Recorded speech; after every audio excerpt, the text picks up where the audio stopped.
ਸ਼੍ਰੋਮਣੀ ਅਕਾਲੀ ਦਲ ਬਾਦਲ ਦੀ ਆਗੂ ਬੀਬੀ ਹਰਸਿਮਰਤ ਕੌਰ ਬਾਦਲ ਨੇ ਅੱਜ ਲੋਕ ਸਭਾ ਵਿੱਚ ਬੰਦੀ ਸਿੰਘਾਂ ਦੀ ਰਿਹਾਈ ਦੀ ਮੰਗ ਕੀਤੀ। ਬੀਬੀ ਹਰਸਿਮਰਤ ਨੇ ਕਿਹਾ ਕਿ ਸਰਬੱਤ ਦਾ ਭਲਾ ਮੰਗਣ ਵਾਲੇ ਸਿੱਖਾਂ ਨੇ ਇਸ ਦੇਸ਼ ਲਈ ਸਭ ਤੋਂ ਵੱਧ ਕੁਰਬਾਨੀਆਂ ਕੀਤੀਆਂ, ਪਰ ਅੱਜ ਸਿੱਖਾਂ ਨਾਲ ਹੀ ਪਰਾਇਆ ਵਿਵਹਾਰ ਕੀਤਾ ਜਾ ਰਿਹਾ ਹੈ। ਉਨ੍ਹਾਂ ਕਿਹਾ ਕਿ ਕਾਨੂੰਨ ਅਨੁਸਾਰ ਬੰਦੀ ਸਿੰਘਾਂ ਦੀ ਰਿਹਾਈ ਹੋਣੀ ਚਾਹੀਦੀ ਹੈ, ਪਰ ਹਜੇ ਤੱਕ ਇਸ 'ਤੇ ਕੋਈ ਕਾਰਵਾਈ ਸ਼ੁਰੂ ਨਹੀਂ ਕੀਤੀ ਗਈ। ਪੁਲਿਸ ਸਰਕਾਰੀ ਅਧਿਕਾਰੀਆਂ ਦੇ ਇਸ਼ਾਰੇ ਤੇ ਕੰਮ ਕਰਦੀ ਹੈ। ਇਸ ਦੇ ਨਤੀਜੇ ਵਜੋਂ ਸਿੱਖ ਨੌਜਵਾਨਾਂ ਤੇ UAPA ਵਰਗੇ ਐਕਟ ਲਗਾ ਕੇ ਸਿੱਖਾਂ ਦਾ ਅਕਸ ਖਰਾਬ ਕੀਤਾ ਜਾਂਦਾ ਹੈ। And I would like to highlight a few of these things, sir. Independence ਤੋਂ ਪਹਿਲਾਂ 1.5% ਸਾਡੀ ਆਬਾਦੀ ਸੀ ਸਿੱਖਾਂ ਦੀ, 1.5% 1.5%. And sir, ਸਭ ਤੋਂ ਜ਼ਿਆਦਾ sufferings at the hands of majority is this small community. I would like to tell this August House, 77% in the freedom struggle, 77% of all those sent to the gallows, out of which 81% of those, 77% out of the total people sent to gallows, 81% were Sikhs, sir. During Quit India movement, when many indiscriminate arrests were made, 70% of those were Punjabis who were arrested. Out of the 2,000 people who joined the Indian National Army when army was formed, 60% was Sikhs. Out of the 121 patriots hanged during the freedom struggle, 93 were Sikhs. Out of the 2,600 awarded life imprisonment during the freedom struggle, 2,147 were Sikhs, sir. Out of the 1,300 martyred in Jallianwala Bagh, 799 were Sikhs, sir. Sir, जब देश आजाद नहीं हुआ था, उस time ये सिखों ने 1925 में 1920 में अपने गुरुद्वारा ब्रिटिश के पिठुओं से आजाद हमने करवा लिए थे अपने गुरुद्वारा को, जब देश नहीं आजाद हुआ था सर।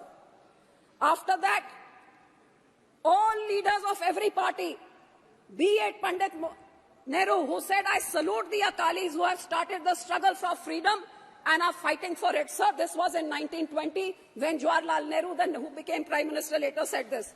आपके पंडित मदन मोहन मालवीय जी ने कहा, गुरु का बाग मोर्चा has given birth to the freedom movement which must lead us to Swaraj. ये freedom movement हमारे अकाली दल ने शुरू करी थी। Lala Lajpat Rai ji said, freedom is our birthright. The Akalis are the legitimate sons of Mother India who are fighting for her. ये लाला लाजपत राय जी के word से गए। Sir, in every sphere, I can say that considering we were hardly 1.5% of the population, ये भी मैं कह सकती हूँ, ये आज पंजाब हिंदुस्तान में है, इसमें भी हमारे मास्टर तारा सिंह जी की इंटरवेंशन, जब when he went to the Muslim League flag atop the Punjab Assembly at Lahore and pulled it down, which saved half of Punjab for India. Otherwise, entire Punjab would have gone to Pakistan, left to Mr. Nehru. And the Yamuna River would have been the dividing line between India and Pakistan. So, sir, ये लड़ाई पंजाबियों ने लड़ी, उसके बाद हमारे बॉर्डरों में देश का बंटवारा हुआ, हजारों लाखों सिख और हिंदू भाईचारों का अपने वहां से उजड़ के सब इधर आए। एंड लेकिन सर, ये सब होने के बाद what did we receive post independence? All kinds of atrocities by the state. हमारे पंजाब का बंटवारा हुआ, लड़ाई हमने लड़ी, देश को आजाद करने के लिए कितने बड़े सैक्रिफाइसेस दिए, और जब देश आजाद हो गया तो पंजाब के टुकड़े टुकड़े करके अलग अलग राज्य बनाए गए, हमारे को राजधानी नहीं दी गई, हमारा पानी खो के दूसरे राज्यों को दे दिया गया अगेंस्ट रिपेरियन प्रिंसिपल्स। हर तरीके से पंजाबी स्पीकिंग गांव को दूसरे। सर प्लीज, अब तो कोई ऑपोजिशन नहीं है, अब तो आज टाइम दे दीजिए। दिल पर बोले इतना तक मैं आ रही हूँ उस पर सर, मैं एट्रोसिटीज की बात कर रही हूँ कि कानून कितना जरूरी होता है। उसके बाद सर, एक स्टेट स्पॉन्सर्ड जेनोसाइड का क्या कैसे हुआ, वो हमारे अकाल तख्त साहब के ऊपर इंदिरा गांधी के कहने पे, जब वहां टैंकों तोपों से चढ़ा के हमारी सबसे जो धार्मिक स्थान है उधर जिस तरीके से टैंकों तोपों के साथ अटैक किया गया, गुरपुरब के दिन जब वहां पे श्रद्धालु थे उनके कत्ल करके सारा सरोवर लाल कर दिया खून से। ये एक स्टेट स्पॉन्सर्ड, जब प्रधानमंत्री अपने ही लोगों के ऊपर, तो क्यों आज तक इंदिरा गांधी के ऊपर क्यों कोई कानून नहीं लगा? उसके बाद जब हमारे दिल्ली में 84 का जेनोसाइड हुआ सर, तो कितने हमारे सिख लोग के कत्लेआम शरेआम हुआ, सारा देश जानता है ये कांग्रेस की देन। आपको हैरानी होगी, एक एफआईआर, सिर्फ एक एफआईआर दर्ज हुआ, तो क्यों आज 40 साल होने के बाद आज भी हमें तो कोई जस्टिस नहीं मिला। आपके इस नए कानून में सिखों के साथ कहाँ इंसाफ है? कौन सा वो पॉइंट है, मुझे बताएं जरा गृह मंत्री जी, वो कौन सा है जहां 40 साल बाद हमें इंसाफ मिलो? और सर यही मैं कहना चाहती हूं कि हमारे सिखों के जब धार्मिक स्थानों पे अटैक हुआ, हमारे कत्लेआम हुए, कोई वहां पे किसी को सजा नहीं मिली, कोई FIR नहीं लगाई गई, कोई हमारे बहनों के साथ जो रेप हुआ, कोई हमारी सुनवाई जब कहीं नहीं हुई। और इसी तरह पंजाब में जब हजारों नौजवानों को, बेगुनाहों को UAP लगा के, ऐसे ऐसे कानून लगा के, जब उनको एक पूरी जवानी, अब यहाँ पे वो बिट्टू नहीं है कांग्रेस के MP साहब, उनके जो दादाजी थे, पूरा बेअंत सिंह ने एक पूरी पीढ़ी सिखों की खत्म कर दी। ऐसे ही पुलिस एनकाउंटर्स करके, फेक एनकाउंटर्स, आज तक हजारों लाखों नौजवान लापता, पता ही नहीं लगा कहाँ गए फेक एनकाउंटर्स में, क्योंकि पुलिस के पास अनबिल्डेड पास थे। तो इस तरह के विदाउट चेक्स एंड बैलेंसेस बाहर कितना बड़ा नुकसान कर सकता है, ये हमें पंजाबियों में देखा। और सर जब ऐसे हालात थे, जब नौजवानों को मारा जा रहा था पुलिस से, कल क्यों आपको हैरानी होगी, कल की कहानी, एक ऐसी लेडी 19 साल की, उसके हस्बैंड को उठा के मार दिया पुलिस एनकाउंटर में। और अब कितने 30-40 साल बाद आज थानेदार से लेके DGP तक, IG तक सबको पुलिस ने, अब जाके अदालतों ने उसको इंसाफ दिया, क्योंकि फेक एनकाउंटर था, फैब्रिकेटेड था, उसको एक टेररिस्ट बना के उसका एनकाउंटर कर दिया। तो ये तो लाखों हजारों से हर घर की कहानी थी पंजाब में 80 के दहाकों में।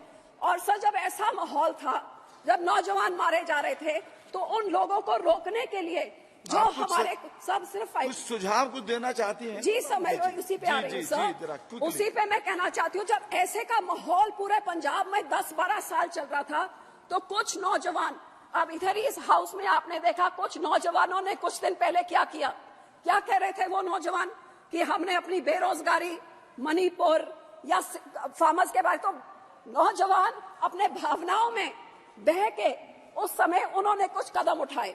25-25 साल के नौजवान थे, हमारे बंदी सिखों की मैं बात कर रही हूँ, और बहुत विनम्रता से मैं बात कर रही हूँ, क्योंकि इस पूरे कानून में आज भी उन बंदी सिखों के इंसाफ के बारे में कुछ भी नहीं है सर। जो पंजाब के इस माहौल में जिन्होंने उठ के, भाई राजूआना जी जैसे, दविंदर पाल सिंह भुल्लर जैसे, गुरदीप सिंह खेरा जैसे लोगों ने जो कोई कदम उठाए सर, जो उन्होंने कोई कदम चके, वो क्योंकि पंजाब के हालात हो जैसे गए, ते हुण सारिया 28-28, 30-30, 35-35 साल हो गए, वो जेल च बैठे हुए ने। So where in the constitution or where in legal prudence does it say that you can just be imprisoned forever without any, आपको कोई इंसाफ ना मिले? ये तो ह्यूमन राइट्स की वायलेशन है, ये एक इंसान की इंसानियत की वायलेशन है। Sir 1 minute, 5 minute sir. Sir, here I want to say that in the mercy petition, जो आपने mercy petition के बारे में कहा है, सब फॉर एग्जाम्पल हमारे भाई राजूआना, यू मस्ट नो सर, 28 साल से जेल में बंद हैं, क्योंकि उस टाइम 84 के दहाकों में उन्होंने कोई कदम उठाया, कोई कंस्पिरेसी करी। 28 years he is lying in a prison in an 8x8 cell. For 12 years his mercy petition is pending. No decision is being taken. The court tells the government to take a decision, the government doesn't take any decision, and now the new law says besides his family nobody can apply for it also. If the person has no family sir, उनके माँ बाप जे मर गए तो कौन करेगा? ये कहाँ से ये आप ये लेके आ रहे हैं? और 12-12 साल कोई उसका फैसला ना हो, तो इससे बड़ी बेइंसाफी क्या हो सकती है? जिस करके सर आई वुड से कि ये आप मर्सी पिटिशन वाला, तो I would appeal to you sir, जो 8/8 की चक्की में 28 साल, 25 साल से अब 60-65 साल उनकी उम्र हो गई, और सुप्रीम कोर्ट कहता फैसला दो, और सरकार कहती है anti social elements are a problem to society. तो सर कई लोग ऐसे जिन्होंने बेअंत सिंह की हत्या में थे, उन्होंने बाय लॉ लीगली अपने तरीके से उनको पैरोल भी मिल गया, वो अपने घर पे भी रह रहे हैं, अदालत ने उनको घर भेज दिया, राजीव गांधी के किलर भेज दिए। तो जब उनको कोई सोसाइटी ने उनसे कोई प्रॉब्लम नहीं, गुड कंडक्ट उनके प्रिजन में रहा, तो क्यों नहीं ऐसे लोगों को फ्री करा जाता? सर जस्ट 2 minutes मोर। सर गुरु साहब के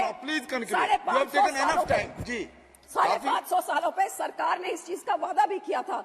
आज इस कानून में मुझे कुछ नहीं दिख रहा कि when remission has been granted, when these prisoners are going to be set free, which you promised in 2019, आज तक नहीं हुआ। बल्कि आप UAP उठा के आप पूरा पुलिस को वो पावर्स दे रहे हैं, जो पुलिस आज भी उठा के कोई भी चीज किसी को भी टेररिस्ट, 2019 पे आपने लॉ को रिवाइज किया कि पहले एक टेररिस्ट ऑर्गेनाइजेशन होती थी, अब किसी भी इंडिविजुअल को आप टेररिस्ट कर दें। इसका मिसयूज पंजाब में तो रोज ही हो रहा है, देश में भी देख रहे हैं, किसी को भी टेररिस्ट।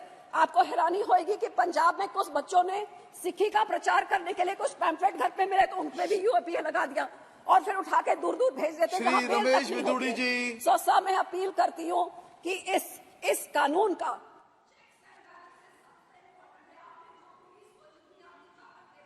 ये पुलिस का मिसयूज का हम इस चीज का गवाह हैं, और ये चेक्स एंड बैलेंसेस नहीं हुए तो यही कुत्ता कल आपको